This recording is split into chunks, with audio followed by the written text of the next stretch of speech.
மாநகராட்சியின் கீழ் பணி வழங்க வேண்டும் என 100க்கும் மேற்பட்ட தூய்மை பணியாளர்கள் சென்னை மெரினா கடற்கரையில் இறங்கி போராட்டத்தில் ஈடுபட்டனர்.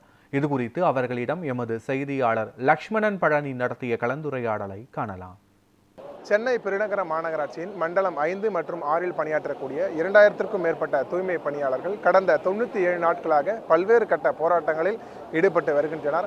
அதன் ஒரு பகுதியாக சென்னை மெரினா கடற்கரையில் திடீரென 50க்கும் மேற்பட்ட தூய்மை பணியாளர்கள் மெரினா கடற்கரைக்குள் இறங்கி நாங்கள் போராட்டத்தில் மேற்கொள்வோம் என தொடர்ந்து இந்த நீதி கிடைப்பதற்காக போராட்டத்தை மேற்கொண்டனர். உடனடியாக காவல்துறையினர் அவர்களை கைது செய்து பல்வேறு கட்ட போராட்டங்கள் நடத்தக்கூடாது என நடவடிக்கைகளும் மேற்கொள்ளப்பட்டது. சார் வணக்கம். இப்போ 97 நாட்களுக்கு மேலாக போராட்டத்தில் பண்ணிட்டு வரோம்.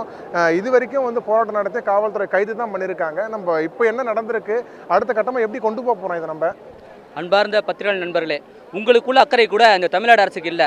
97 நாளாக இந்த சென்னையினுடைய பூர்வ குடிகள், அருந்ததியர், ஆதி திராவிடர், அனைத்து ஜாதி ஏழைகள், பெண்கள் போராடிட்டு வர்றாங்க, கண்ணீர் சிந்துறாங்க. 97 நாளாக பசி பட்டினி வறுமையிலையும் இந்த அரசு நமக்கு பழையபடி வேலை கொடுத்த நம்பிக்கை இழக்காமல் போராடி வர்றாங்க. இந்த ஆளுங்கட்சியில் உள்ள சில எம்எல்ஏக்கள் ஆதரவு தெரிவிக்கிறாங்க, கூட்டணி கட்சி தலைவர் அத்தனை பேரும் உங்களுக்கு ஆதரவு தெரிவிக்கிறாங்க, பொதுமக்கள் ஆதரவு தெரிவிக்கிறாங்க, காவல்துறை ஆதரவு தெரிவிக்குது.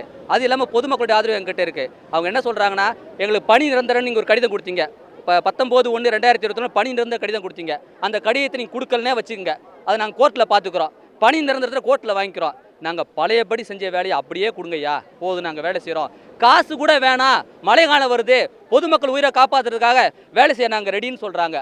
அப்போ கூட மனமே இறங்க மாட்டுறாங்க, யாரும் பேச்சுவார்த்தைக்கு வர மாட்டாங்க. தோழர்கள் ஒரு போராட்டத்துக்கு ஒரு அளவு இருக்கும், தண்ணி 100 டிகிரி மேலே போனால் ஆவி ஆகிடும். 97வது நாள் கடலில் இறங்கி உயிரை பணைய வச்சு போராடுறாங்க. நாளைக்கு என்ன நடக்குன்னு தெரியாது.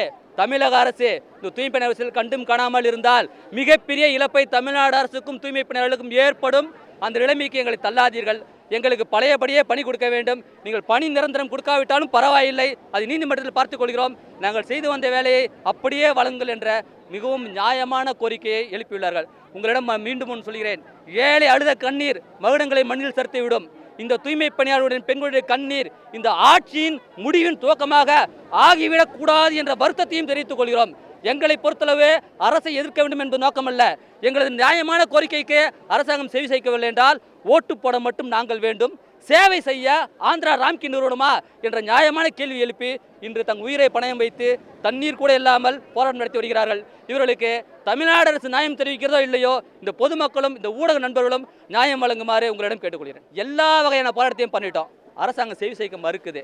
இதுக்கப்புறம் என்ன வகையான போராட்டம் பண்ணணும்? உயிரை தியாகம் செய்தது தவிர எங்களுக்கு எந்த போராட்டமும் தெரியல. இதுக்கப்புறம் அதுதான் போராட்டமாக இருக்கும். அவங்க என்ன பண்ணுறாங்க, ஒரு நாள் கேட்குறாங்க, வாழ வழி இல்லையே சாக சொல்கிறீங்களான்னு கேட்குறாங்க.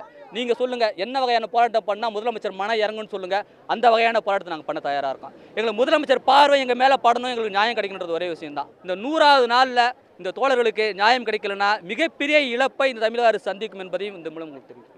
தகவலுக்கு நன்றி சார். அடுத்த கட்டமாக தொடர்ந்து பல்வேறு கட்ட போராட்டங்களை நடத்தி வருவதாகவும், மேலும் அடுத்த கட்டமாக இந்த மாநகராட்சி மற்றும் இந்த தலைமைச் செயலகத்தை முற்றுவதற்கான நடவடிக்கைகள் மேற்கொள்ளப்படும் என தூய்மை பணியாளர்களின் கருத்தாகவும் இருக்கிறது. நியூஸ் 7 தமிழ் செய்திகளுக்காக ஒளிப்பதிவாளர் அபிமன்யுடன் செய்தியாளர் லக்ஷ்மணன் பழனி, சென்னை.